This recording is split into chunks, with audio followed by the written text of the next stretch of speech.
Ilan tro amran wali gila ke semua nantanya ku ilmu yang ku buat awaknya ku buat lo milih no ben fikir tu hana to merumpak menyolong lu lupa salah.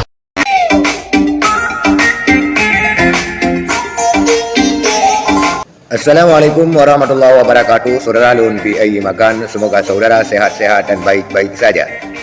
Banyak di antara netizen yang membuli dan mencaci Abu Mudi Samalanga.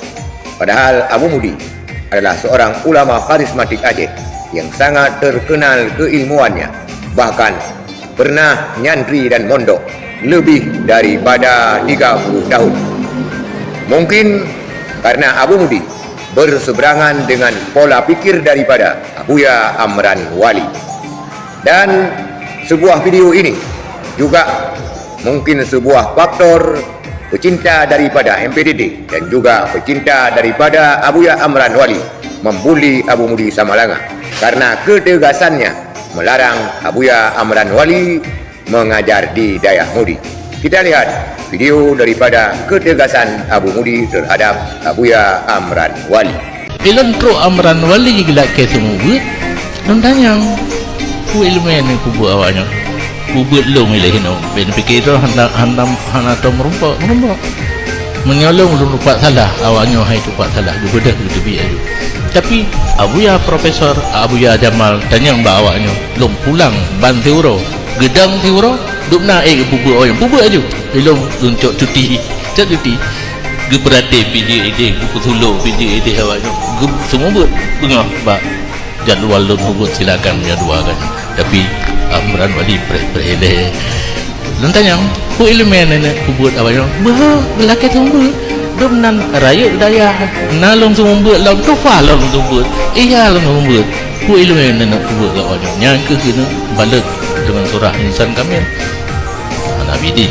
Mungkin video ini adalah salah satu penyebabnya kenapa para pengikut MPDD dan juga pengikut Abuya Amran Wali membuli dan menghina serta mengirimkan sentimen-sentimen dan komentar-komentar negatif terhadap tausiah dan ceramah daripada Abu Mudi Samalanga.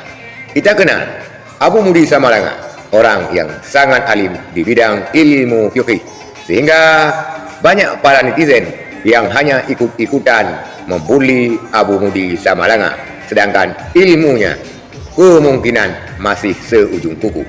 Saudara sekalian, Abuya Amran Wali dilarang oleh Abu Mudi Samalanga untuk mengajar kitab Insan Kamil ataupun kitab-kitab lainnya yang menurut Abu Mudi akan membalut para santri-santri dengan kitab Insan Kamil.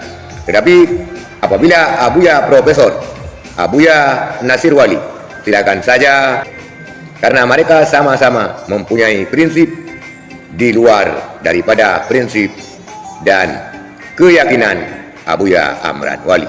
Saudara sekalian, sebaiknya kita hanya mencermati dan mendengar ceramah-ceramah daripada ulama, bukan untuk membuli dan mengirimkan sentimen-sentimen negatif, karena kita bukanlah tandingan daripada mereka. Sekian, terima kasih. Assalamualaikum warahmatullahi wabarakatuh.